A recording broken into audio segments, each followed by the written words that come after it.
everybody, and welcome back to my YouTube. My name is Kayla Rundle, and I am finally at a turning point for my LS3 Swapped E30 project, and I wanted to just quickly unbox / show you guys all the parts I have because I will be installing hopefully more than half of this to all of it in the next couple weeks. First thing I have to install, I got the Moroso oil pan, and I also had to purchase the oil pan gasket for it, so I'll just be sealing that up with some RTV. Since my engine doesn't have an oil pickup tube, I got the Canton Racing product 15-277. I got the GTO style front sup pan, so you do have to get a certain pickup tube for that. Windage tray that goes in there because I don't believe my engine has it, but I have not honestly checked it, but I just bought one just in case I needed one. With the oil pan for Moroso, I did end up purchasing ARP bolts. I just got the LS3 style 12-point bolt kit.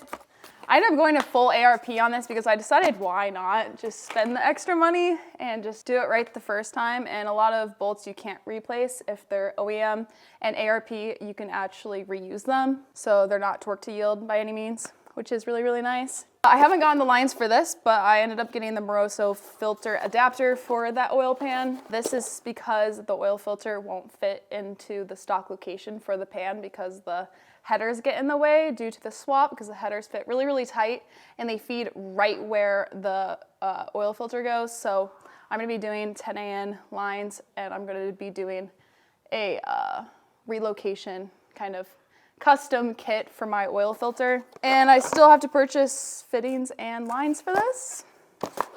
That shall be fun. More money. For accessories, we actually bought this when the E30 still had the S50 in it, but I'm gonna try to make this work with the LS3. It is the True Fab fabrication. It is an oil catch can and a coolant overflow tank in one, and it's nicely fabricated aluminum, and I think it'll just be really fitting for this car. It has brackets for an E36, but it has, in the engine bay of the E30, it has a tray area on the passenger side by the firewall, so I was hoping of putting it there or right behind the headlights of making it look clean. Hopefully this works out because I want an oil catch can. I'll probably feed the oil catch can lines out of the front of the valve covers like I did similarly to my Camaro. I did end up purchasing a black flock kit. This took a few weeks to get in, so do order this early. I will be flocking the dash. People that flock their dash, it's usually used in rally cars because you do not want the dash to reflect any kind of sun. So I've never flocked a dash before, but I will be using this kit soon. I do have to mock up the dash in the car due to the roll cage in the car. I will have to probably slice the ends and manipulate it a lot. Luckily, my dash is already cracked, so I'm not running a perfectly fine dash in the E30, so don't you guys worry. But I probably will end up flocking it in the car because I have to get it to fit around the cage first. I decided to go all out and get an ATI super damper balancer. I think it's 10% underdrive. I will not be running AC on this car because it is full race car, no power steering, no AC, no power brakes. I just also love the look of the ATI balancer. And you also need to run this balancer once you start modifying your engine in a lot of different classes and racing. And it's just safer to have one of these. I got the ARP bolt with it because the stock balancer bolt is non-reusable, and you can basically pull out this balancer as much as you want if you get this ARP bolt with it. For the transmission, this is a really fun one because I've changed plans on this transmission a couple different times. Luckily, this transmission cross member mount, it is the same mount for the Magnum and the Magnum F, all T56 transmissions. Luckily, even though they are different lengths of transmissions, they're within like 5 inches of each other. But this mount works, so I started off with a T56 Magnum, but now I changed it to the Magnum F since Tremick and I figured out that the Magnum F fits in the car perfectly. Like the shift hole just goes perfectly straight through the stock location. So I will be using this cross member for the transmission, but I will be painting it a really pretty color because it will be clashing with my yellow transmission that Tremick and I powder coated.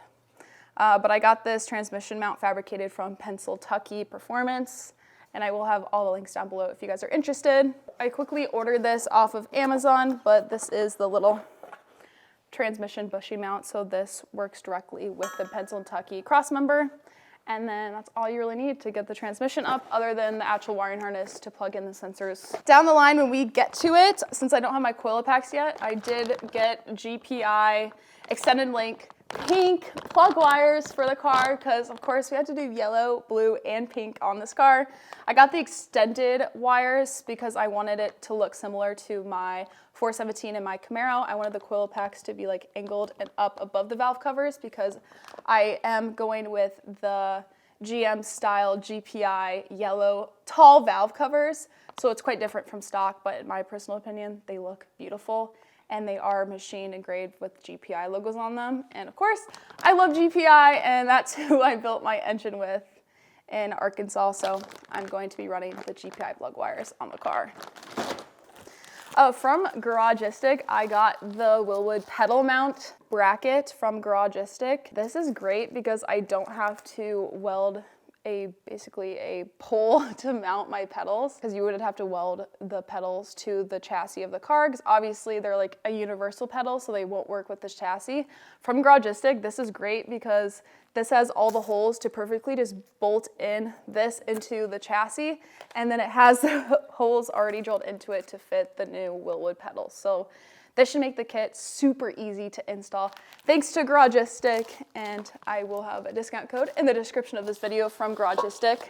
And also from Garagistic, I got this underdash knee cover, which is great because the stock one on the E30, when I was taking it off, completely crumbled in pieces, and it's disturbingly disgusting.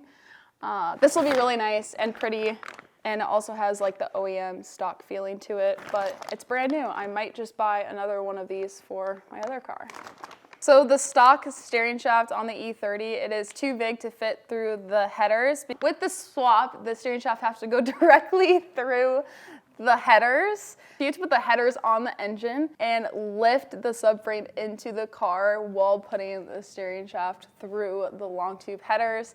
You have to do this process in that order, otherwise you're gonna have to drop the entire front subframe or take the engine out again to get it right. Ordered a case of SCM black color coat from Napa Auto Parts. This I will be spraying across the interior, including basically the stock door cards for the front doors and the rear panels. And I will be also spraying the blue carpet, that stock blue carpet that I took out of the car. I want to make the whole interior black and clean mixed with the yellow cage. I think it'll look really, really classy because I don't want the blue navy to clash with the color scheme that I've completely changed this car into. And I got headers that are already prefabbed to perfectly fit the E30 chassis with the LS3, and I mocked those up with the mock block that's in the car, and it fits absolutely perfect. And my plan for those is to use the DEI titanium exhaust wrap. So I've never done an exhaust wrap before, but I will be wrapping these because these headers will be almost sitting exactly on my subframe of the car that's painted white. So I don't want too much heat along that paint because it will be yellowing white paint in the engine bay. So I want my engine bay to look as good as possible for as long as possible. And it does apparently improve performance and keep the heat within the headers. I don't know, we'll see if it works. The nice thing about titanium is that it's not fiberglass, so it doesn't hurt your hands as much as fiberglass, and it doesn't flake like you typically hear of for fiberglass exhaust wrap. So DEI has figured out all those problems, and I got a ton of this. So eventually when I get an exhaust, hopefully I can wrap the entire exhaust because that looks crazy good. From DEI, I also got Protect A boots from them, which is great because these will perfectly slide onto my extended length spark plug wires, which is great because the spark plug wires feed directly through each tubing of the long tube headers. So they do typically get really hot, and especially with a tight fitting chassis and swap with how I'm doing, these will help with that. And they will also match the exhaust wrap on the headers. I did have to hammer out the firewall and the tunnel a bit to fit. Really the bell housing was the biggest issue to fit onto the engine. And the transmission also, you have to punch out a couple areas in the tunnel to make sure the transmission seats properly all the way above into the chassis. The floor and tunnel shield withstands a ton of heat, and so it will protect my white paint and also just create a clean look on the floor and tunnel of the car. I'm mostly excited for this boom mat because with the roll cage, I know a lot of people don't do roll cages, race car with sound dampening, but I'm the girl that's doing it, and I'm layering my entire interior in sound dampening because there is a lot of NVH in this car, even before the LS swap, and LSs are crazy loud. And so I don't want to be hearing that, you know, every second while I'm driving this car. I want it to be more of a comfortable, soothing experience when I'm driving my crazy race car. So I'm covering the entire interior in this and then laying the stock carpet on top of the sound dampening. This is great because then I also don't have to repaint the entire interior because this covers up the bulk of it. So I got 30 square feet of sound dampening. 30 square feet of boom mat from DEI. I did get some vinyl wrap, which don't be confused because the entirety of this car is custom painted. I'm using this as an entire livery design, so I wanted to quickly show you guys the color that I got from Vinyl Frog. Ooh, just freshy.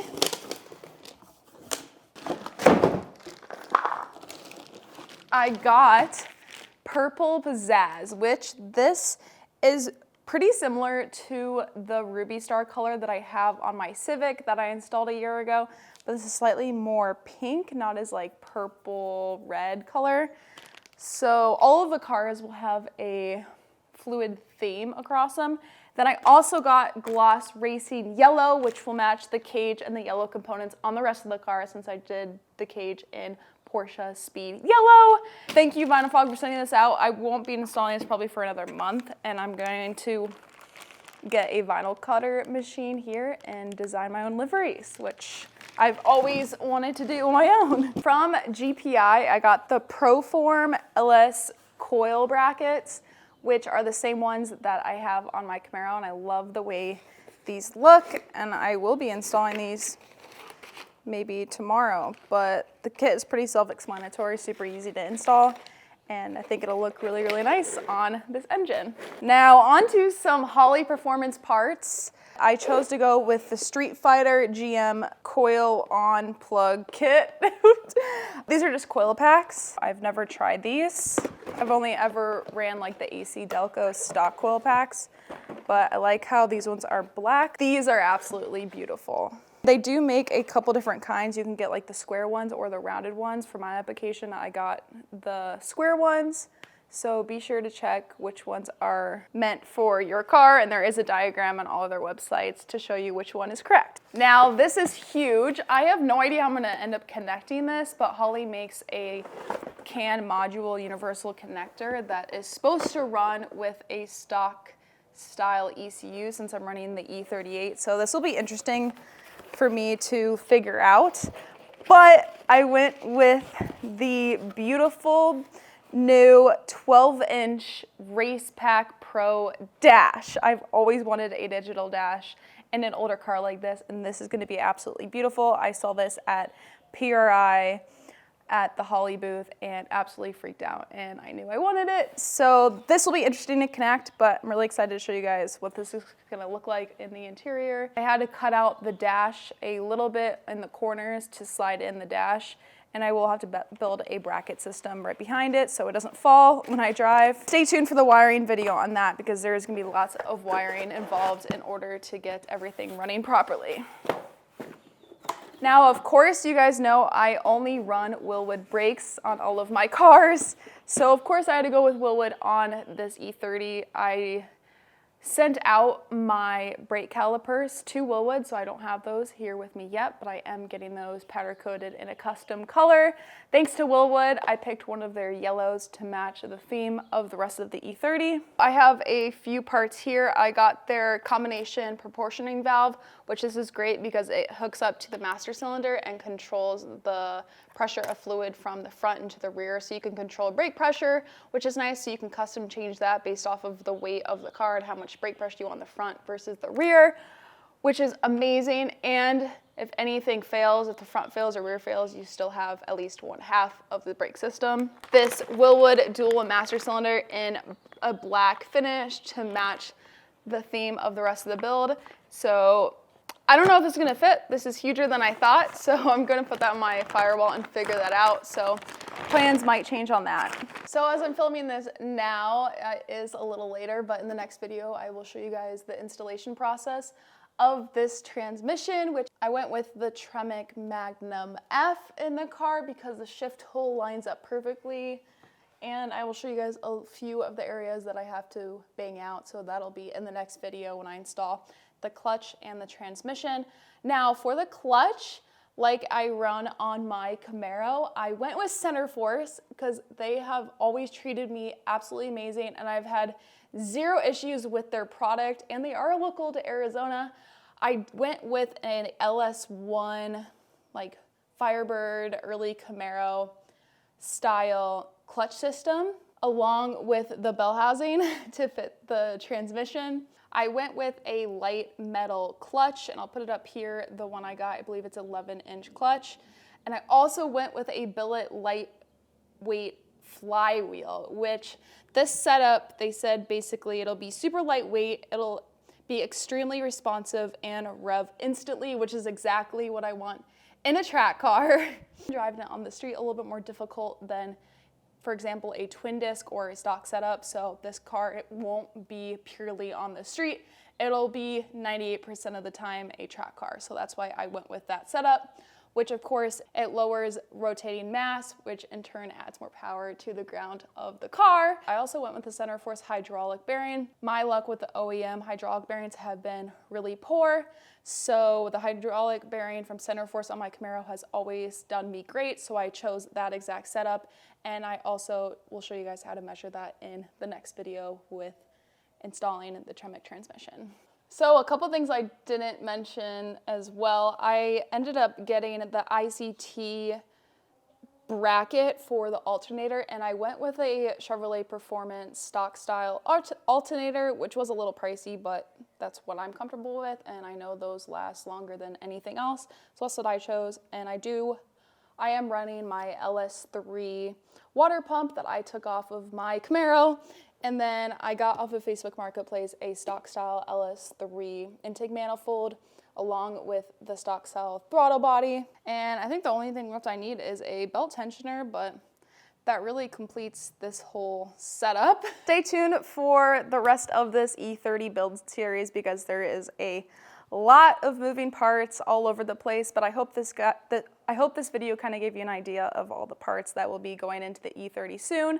If not, I've already installed them. But if you guys have any questions on this build or any of the parts that I'm installing on the E30, feel free to leave them in the comments down below and I will try my best to get to all of them. Thank you so much to all of the sponsors and everyone on board that has jumped on for this E30 project. I couldn't do it without all of you, even including companies like Gumout, AMSOIL, Holley Performance, G-Technic with all of my detailing supplies, and DEI, which is a brand new one that I just recently got. Many, many, many more. So as always, I appreciate you guys so much, and I hope you all have an amazing day or night, whatever time it is, and I will see you guys in the next one. Peace.